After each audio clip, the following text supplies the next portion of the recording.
రోజు డబుల్ హెడర్లో భాగంగా రాత్రి 7:30 గంటలకి చెన్నై మరియు ఢిల్లీ జట్లు తలపడబోతున్నాయి.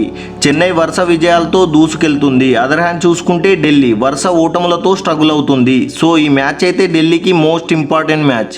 ఇరు జట్ల మధ్య హెడ్ టు హెడ్ రికార్డు ఒకసారి చూసుకుంటే ఈ రెండు టీమ్స్ మొత్తంగా 29 మ్యాచెస్ ఆడితే ఢిల్లీ కేవలం 10 మ్యాచెస్లో గెలిస్తే చెన్నై ఏకంగా 19 మ్యాచెస్లో గెలిచి పూర్తి డామినెన్స్ చూపించింది.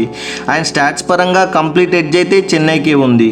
ఈ మ్యాచ్ అయితే విశాఖపట్నం వేదికగా డాక్టర్ వైఎస్ రాజశేఖర్ రెడ్డి స్టేడియంలో జరగనుంది. ఈ pitch batting friendly wicket and middle ఓవర్స్లో స్పిన్నర్స్కి కాస్త సహకరించే అవకాశం ఉంది. అలానే ఇనిషియలీ పేస్ బౌలర్స్కి అడ్వాంటేజ్ అవ్వనుంది. పిచ్లో ఇప్పటివరకు మొత్తంగా 13 ఐపీఎల్ మ్యాచెస్ ఆడితే మోట బ్యాటింగ్ చేసిన టీమ్స్ 6 సార్లు గెలిస్తే మోట బౌలింగ్ చేసిన టీమ్స్ 7 సార్లు గెలిచాయి. అండ్ ఈ పిచ్ హైయెస్ట్ స్కోర్ వచ్చేసి 206 పరుగులు, అలానే లోయెస్ట్ స్కోర్ వచ్చేసి 86 పరుగులు. ఇక ఈ పిచ్ యావరేజ్ స్కోర్ వచ్చేసి 157 పరుగులు. స్టాట్స్ బట్టి చూసుకుంటే టాస్ గెలిచిన కెప్టెన్ బౌలింగ్ తీసుకునే అవకాశం ఉంది. ఇక టీమ్స్ విషయానికి వస్తే చెన్నై చాలా సెటిల్డ్గా కనిపిస్తుంది. సో చెన్నై ఈ మ్యాచ్కి సేమ్ ప్లేయింగ్ 11తో బరిలోకి రానుంది.